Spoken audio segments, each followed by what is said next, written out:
It was the night of August 16th. Debbie Farrow and her friend Betty found themselves in a nightclub, unaware of what would happen before the clock struck midnight.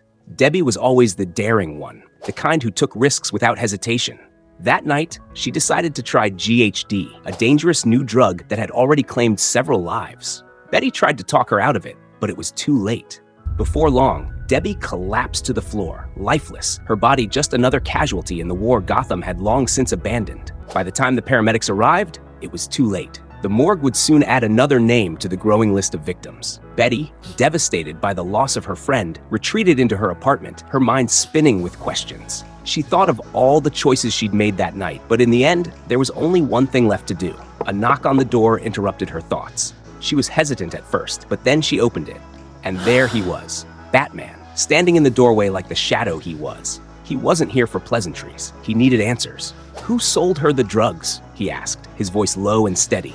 There was no room for hesitation, only the cold determination of a man who had seen this far too many times before. Betty gave him the name of the dealer, and that was enough. Batman didn't waste time. He moved quickly, hunting down the man responsible. When he found the dealer, it was over almost before it began.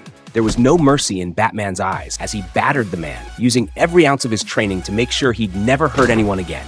The dealer begged for his life, but it was too late for pleas. He was thrown out the window, his body crashing down toward the ground below. But someone was watching. Batgirl arrived just in time to catch the dealer, saving him from the fall. However, she wasn't there just for the save.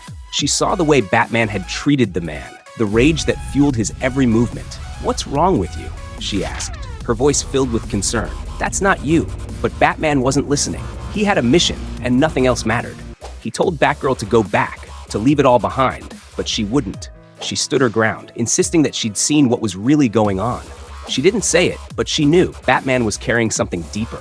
And she wondered if it was about Stephanie Brown, a young woman who had struggled to find her place in the Bat family. Batman's response was cold, calculated. "Stephanie is reckless. She's too emotional. She can't be part of this." But Batgirl wasn't convinced. She tried to follow him, but he was already gone, back to the Batcave.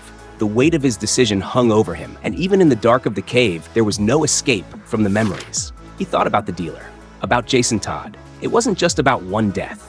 It never was. It was about all the deaths Gotham had witnessed. It was about the people who didn't make it. It was about the kids who thought they could make it, only to end up like so many others, lost and broken.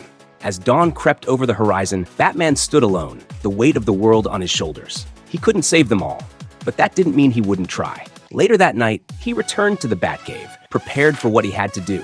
He knew what was coming. He knew it was time to confront the source of the poison that had been spreading through Gotham. The laboratory where the drug was being manufactured was his next destination. Batman and Batgirl arrived together, but this time it was different. Batman was relentless, destroying everything in his path. He reached the leader of the gang and finally gave him a choice. You can go to jail, or you can take your own drug. The man, broken by the fear of his own creation, chose to turn himself in. But even after all that, the night wasn't over. Batman knew he needed someone by his side, someone who could understand the mission. His thoughts drifted to Dick, to Tim, to Barbara.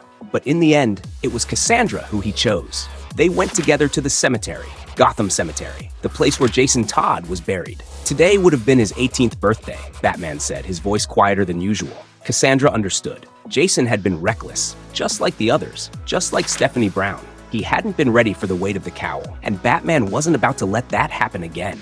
They stood at the gravesite, both of them thinking about what it meant to be a protector in a city like this. "I don't want to be the reason another young person falls," Batman said, his eyes fixed on the grave. "There's enough darkness in this world. I can't afford to let any more of them slip into it." And with that, the two of them left the cemetery, ready to patrol Gotham together.